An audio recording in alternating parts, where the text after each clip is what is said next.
I've got some awesome news. Samsung is finally listening to their customers. For many years now, Samsung has had major complaints and dissatisfaction from European Samsung users. Essentially, in Europe, Samsung was using Exynos chips, whereas in the US, Samsung was using Snapdragon chips. Samsung always claimed that it offered a similar level of performance, but that was never the case. Exynos chips always performed worse. In benchmarks, they scored lower numbers. In games, you got lower frame rates, and the Exynos chips would also run hotter, and the battery life would also be worse than on Snapdragon models. And every year, we used to get these promises from Samsung that this chip is the one, this is the Exynos that fixes all the previous issues. They even launched an AMD GPU inside their latest model for some incredible performance in games and ray tracing, but the thing is, we never actually saw any of that in action. Exynos just didn't work, and the icing on the cake was that the camera performance was also worse on the Exynos models. And apparently there was actually a debate inside of Samsung, where Samsung's mobile division, they wanted Snapdragon because it performed better in every single way, but then Samsung's electronics division, so the parent company, they wanted to use Exynos because it simply looked better for the company to use, a Samsung chip in a Samsung phone rather than a third-party chip. So that does make sense, but at the same time, Exynos wasn't just used in Europe. It was also used in the Middle East and Africa, and of course, also in South Korea, Samsung's home turf. But the good news is that we have actually had some positive changes in the past few years. For example, in 2020,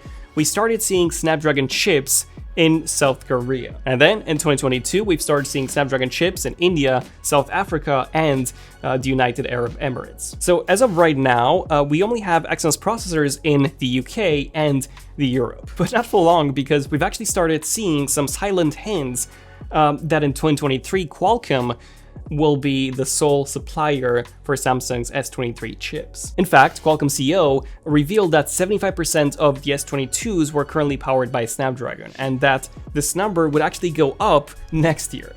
Now, of course, we don't actually know what he meant by that, like, would the UK be switching to Snapdragon, or the European market, or just a few countries in Europe? Well, that answer has now been revealed, as according to the latest Geekbench 5 leak, the international version of the S23, so the one in Europe and UK, will now come with Qualcomm Snapdragon chips. And not just any chips, but a Snapdragon 8 Gen 2, the freshly announced flagship. So, finally, goodbye Exynos, everyone's getting the same performance, the same battery life, the same camera quality, no matter where you are. But this isn't everything, as according to this leak, both the CPU and the GPU will actually be overclocked on the S23 models. So on the regular Snapdragon 8 Gen 2, the primary core is clocked at 3.19 GHz. However, on the S23s, it is apparently 3.36. And the GPU is normally clocked at 680 MHz. However, in this leak, we can see 719 MHz. This means that if you're upgrading from the S22, even the Ultra model,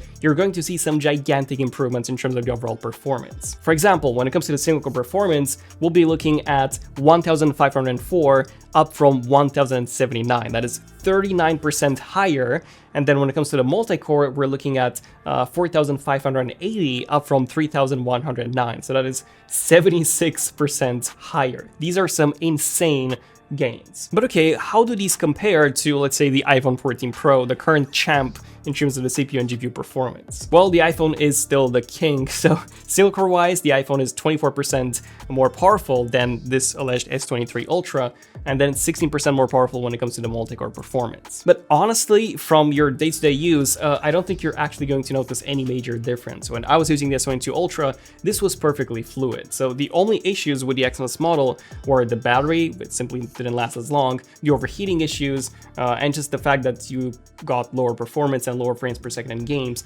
compared to the Snapdragon model. But all of this will now be fixed with the S23s. So that's awesome. But I also have another example of Samsung listening to some of the safety features that their competition has been adding, and then adding those features too in their upcoming phones. I'm of course talking about satellite connectivity, which is apparently coming to the S23s. Now, Samsung is said to be using Iridium, which is a satellite connectivity company that specializes in data and voice transmission over their 66 satellites, which are in low orbit. Apple, on the other hand, uses Globalstar, as their service provider. However, Globalstar only has a very limited data processing capability, which means that you can only use satellite connectivity in emergency situations. So by using Iridium, Samsung could actually use this for regular texts and data, of course at very limited speed, but that's still far better than Apple's approach. A fun fact, Huawei also uses satellite connectivity, and they have sort of like an in-between approach to Apple's current approach and Samsung's potential upcoming approach. So they're currently using the Beidou satellites,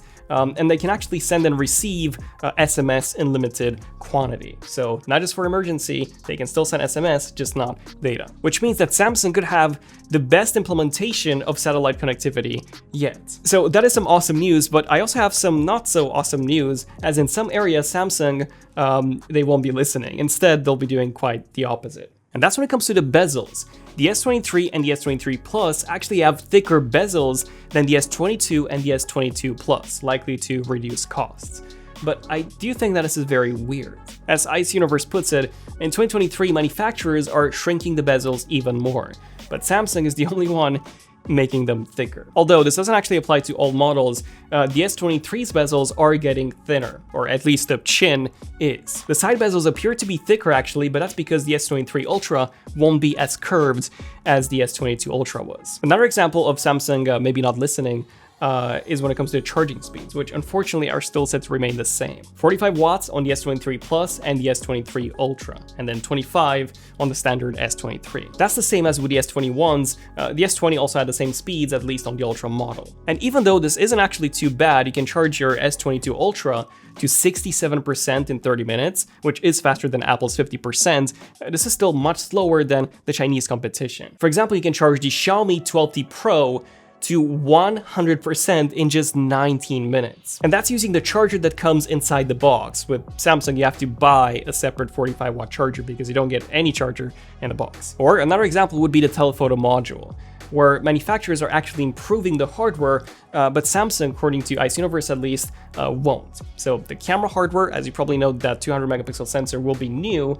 A video on that here, by the way, in case you want to learn more about that. But when it comes to the telephoto, that's going to use the exact same hardware as we have now on the S22 and the S21 Ultra. And as we can see from this latest example from Ice Universe, the quality, yeah, it won't be anything too impressive. If we take a look at the Vivo X90 Pro Plus, this phone does a much better job at zoom than the current champ, or the previous champ, the S22 Ultra. But interesting enough, the Vivo doesn't actually have 10x optical zoom. Instead, it only has 3.5x, and then the rest is a digital zoom with a large 64 megapixel sensor. But the result is definitely better than what Samsung has right now. And fun fact, Samsung actually did something similar with the S20 Ultra, where it used a 4x optical zoom module and then a large 48 megapixel sensor. With the S21 Ultra and the S22 Ultra, they dropped that to 10 megapixels, but then bumped the optical zoom to 10x. So I guess the perfect optical zoom module would then be 10x optical zoom with a 64 megapixel sensor, but maybe that would be just way too expensive. But what do you guys think about all of this? I'm Daniel, this is ZONEofTECH, and I'll see you guys in the next one. ZONEofTECH, signing out. Cheers.